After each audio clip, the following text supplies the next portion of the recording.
In modern macroeconomics, a sharp rise in market income disparity almost always forces a corresponding spike in household consumption inequality.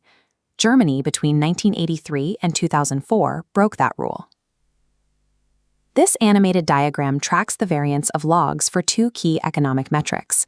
Starting in 1991, the top line representing pre-tax market earnings climbs 29 points, yet the bottom line, disposable income, moves just 4 points. To understand exactly how the state absorbed this impact, economists rely on two massive longitudinal datasets, the German Socioeconomic Panel and the Income and Expenditure Survey.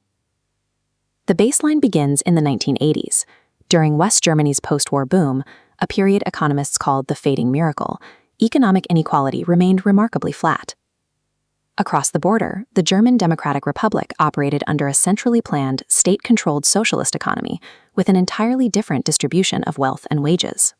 That baseline shattered with the structural shock of 1991. Reunification forced the rapid integration of two incompatible systems into a single labor market. The immediate macroeconomic result was a pronounced deceleration. Per capita earnings and consumption grew at distinctly lower rates throughout the 1990s compared to the prior decade. Against this backdrop of slower growth, the dispersion of wages and market incomes began a sharp upward trajectory, accelerating noticeably after 1998. The core puzzle in the data is mechanical. What specific intervention decoupled the extreme volatility of the labor market from the actual welfare and consumption of German households? The data from these 2 decades provides a controlled laboratory environment to observe a massive structural market shock being entirely neutralized by a state tax and transfer system. While hourly wages suggest one level of disparity, the full picture of German inequality requires looking at the interaction between individual pay and the actual volume of work. This chart mapping log wage variance isolates the West German distribution. Prior to the vertical line marking 1990, the trend line is perfectly horizontal. When slight dispersion occurred during the 1980s, we see it here in the 50-10 ratio, widening almost entirely at the bottom end. But hourly wage is only half the formula. To calculate total labor disparity, we have to multiply those wages by the variance in individual hours worked. This chart breaking down the variance of log hours reveals a massive gender divide. The top line represents female workers, displaying a drastically higher dispersion of hours compared to the tight cluster for males below. This gap is structurally embedded. In Germany, roughly 2/3 of all working women are employed in part-time roles, creating a highly unequal distribution of labor volume. Following reunification, this variance in hours ticked upward for both demographics. This mathematically compounded the newly rising wage inequality, forcing total individual labor disparity higher. Curiously, the correlation between an individual's wage rate and the hours they worked hovered around 0, or even trended negative. High earners were not systematically working longer hours, which kept total individual labor income from fracturing even further. This specific panel tracks the gender wage premium, showing a consistent downward trend. While the premiums for education and experience remained flat or rose slightly, women's baseline wages actively caught up to men's over the sample period. All these individual metrics, wages, hours, experience, only represent raw inputs. To measure actual economic reality, the focus must expand from the individual to the household. Shared resources, pooled rent, and combined taxes make the household the essential unit for measuring economic welfare.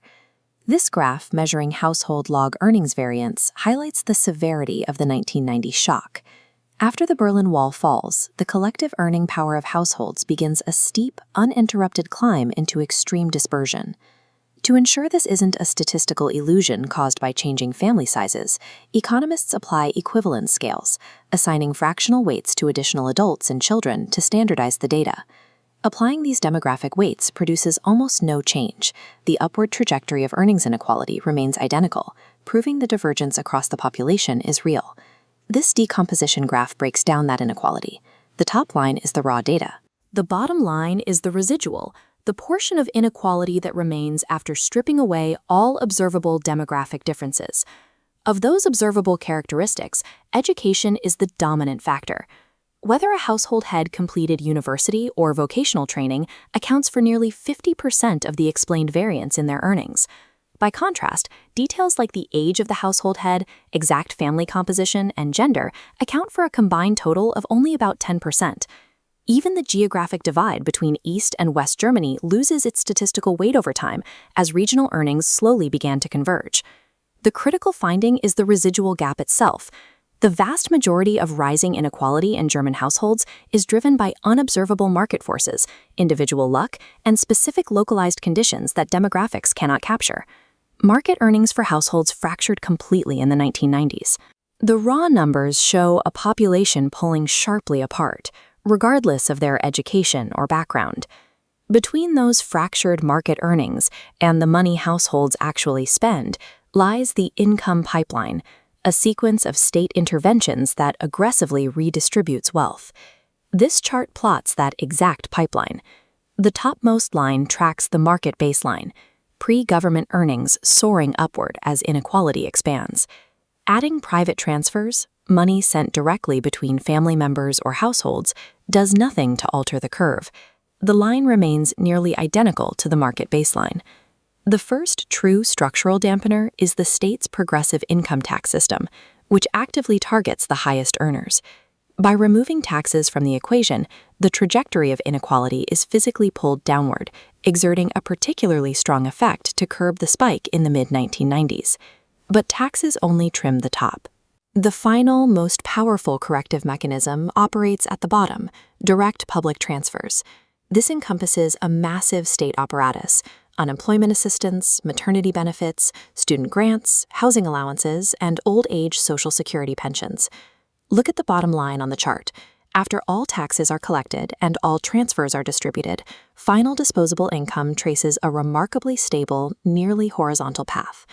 By the end of the sample, the variance of disposable income had fallen from 80% of pre-tax earnings to just 50%. The German state drove a massive statistical wedge between the labor market and the living room. Volatility at work did not translate to volatility at home. This intervention required immense capital. To finance the integration of the East, the government levied the Solidaritätszuschlag, a 7.5% income tax surcharge specifically engineered to fund these massive wealth transfers. Private charity and progressive taxation helped, but it was the sheer scale of the direct public transfer system that maintained social stability through a decade of severe structural upheaval. The data confirms a precise historical mechanism. Germany successfully firewalled household consumption and disposable income against a severe fracturing of the labor market. This visualization of per capita disposable income reveals the direct macroeconomic trade-off. Look at the steep climb in the 1980s compared to the heavy stagnation that dominates the post-1991 era.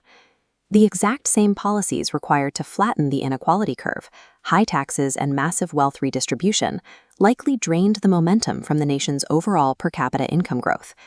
This stagnation eventually forced a political reckoning. The Agenda 2010 reforms, announced in 2003, initiated a systematic restructuring of the social insurance system, beginning the process of dismantling the transfer engine. This graph comparing macro and micro data shows that actual consumption per capita mirrored the slow, stable trajectory of disposable income exactly. Furthermore, wealth inequality across real estate and financial assets remained largely rigid and unchanged throughout the 1990s, providing a final buffer for established households. But the mathematics of the pipeline are completely rigid. If public transfers are scaled back, the wedge maintaining that stability will collapse, and the full volatility of the market will finally reach the household level. The German model demonstrates how a state can isolate its citizens from market shocks, provided it is willing to accept the long-term trade-off in economic growth.